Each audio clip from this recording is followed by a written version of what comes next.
Hey, welcome to World Entertainment, and the worst kept secret is finally official. Blade is dead at Marvel. Yep, it's not happening, and this comes from Kevin Feige himself. He's literally just said, yeah, it's not happening, and how he feels like an absolute failure for not getting this done. Which he should, because it was the easiest thing to get done, and he was the one that said, we don't just want Blade wearing leather running around killing vampires. And it's like, it's exactly what people wanted. And that's all people ever wanted. But let's have a look at exactly what he says, and then we can break it down as to just how this basically is never going to happen. So you can see the headline. Kevin Feige says he feels like a gigantic loser over Blade. Will Mahershala Ali show up in Doomsday or Secret Wars? The answer is no. So Kevin Feige is finally owning up to the Blade disaster. Speaking with Josh Horowitz, the Marvel Studios boss got hit with the question fans have wanted answers for years, with Horowitz jokingly asking how much time and therapy Feige has spent talking about Blade. And Feige joking before he actually got candid about it, going, oh, therapy, should we get into a therapy session? And then it's funny because, as you can see here, it's saying like, this has been stuck in development hell since 2019. That's when it was announced. They brought Mahershala Ali out onto the stage at Comic-Con 7 years ago and announced Blade, and since then, zip has happened. So Horowitz said, I mean, we all want it. Mahershala wants it. How are you feeling at this moment?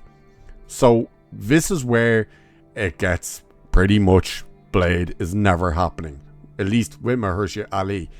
Feige replied, I'm feeling very excited that we got Wesley back for a time in Deadpool and Wolverine, and like a gigantic loser and failure that we didn't get off the ground with Mahershala. Now, what I find funny is he says, I'm feeling very excited that we got... No, I felt very excited. Why are you feeling very excited that you got Wesley Snipes back for Deadpool and Wolverine? But then, it's how he frames this next part is a gigantic loser failure that we didn't get off the ground with Mahershala. That is referencing this all now in the past tense. You notice that? Which is the indication of it's not happening.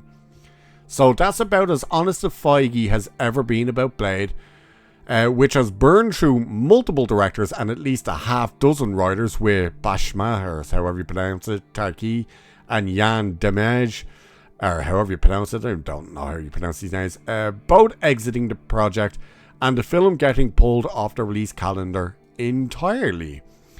So Horowitz was framing during the exchange, blah blah blah, and it says Feige didn't push back, so they're hoping that he still wants to make it. Of course he still wants to make it, but it's not going to. And then it says, notice that Feige didn't say though nothing about the movie being in active development, and he spoke about Mahershala Ali's Blade entirely in the past tense. There's still no script, no director, and no release date.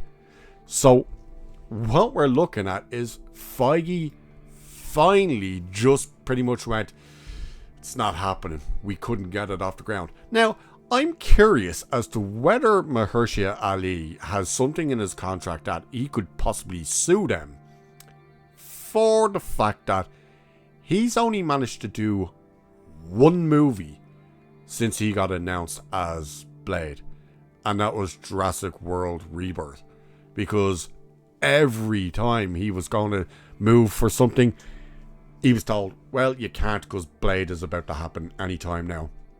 So, could he possibly sue them for like loss of wages? Because it's the case of, I had to turn down X amount of roles that were guaranteed paydays because you kept stringing me along with, oh no, Blade's about to happen. We're about to move forward with Blade. Oh no, we're about to go into production any day now. And there was nothing happening. The idea that Feige couldn't figure out how to get Blade to work. It was simple. Put him in a black leather trench coat, give him his sword, his guns and stuff, and have him kill vampires. That's all it needed to be. But that's exactly what Feige said they didn't want it to be.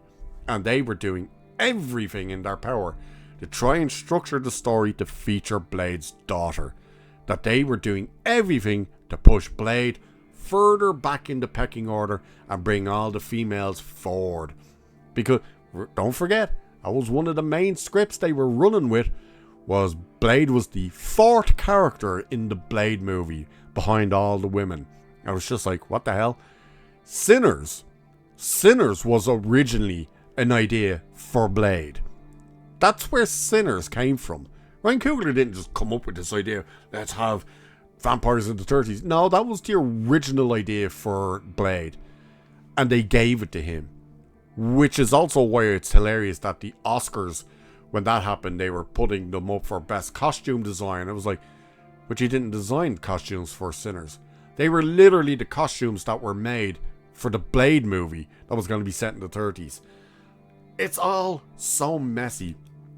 And to this day, Mahershala Ali's only take on Blade was his voice at the end of the Eternals. Never was on camera, and he's never been seen. And at this stage, you can pretty much say, well, he's aged out now after all. What's the point? If he's this old now to continue, you may as well just get Wesley Snipes back. What would be the actual point in keeping Mahershala Ali? Especially when you brought Wesley Snipes back in for Blade in Deadpool and Wolverine. So, once you go into Doomsday and even Secret Wars, and you're going to see all the multiverse and, oh, this person's over here and this person, people are going to point and go, well, where's Wesley Snipes' Blade? When are you bringing him back in? We've already seen him. So, it's interesting. It's very interesting that Feige is admitting that, yeah, I failed with this one. And you failed with the easiest one. That's the crazy part. This isn't like, how do you get the likes of Iron Man bigger and better? How do you get this character that no one's heard of bigger and better? This was the easiest layup in the history of all these movies, and you fluffed it. You absolutely fluffed it. And it was like, wow, how did you get this one so wrong when it was the easiest one to get right? And the fact that he's now literally saying, like, yeah, I feel like a failure and a loser because I could never get it off the ground. Yeah, so he pretty much has admitted it's over. So the question now is, what happens with Mahershala Ali? What does he do next? Where does he go next? Does he continue with Jurassic Worlds, or does he sign on to maybe a DC project? Better chance of you getting to actually beat Blade than something in the DCU, but I don't know. It's insane. It's insane to think that the studio dragged this guy along for 7 years, and in the end, it's like, oopsie poopsie, sorry about that, our bad, oh well, best of luck in your future endeavors. Insane. So what do you guys think? Do you think there's still could be a possibility that we'll ever see him? We'll never see him. Or do you think Kevin Feige has finally just owned up and said, yep, we're never going to see him? Let me know what you guys think. And with that, I shall leave it there for this one. So do like and share and subscribe and hit that hype button and all of that good stuff. Cheers. I'll catch you in the next one.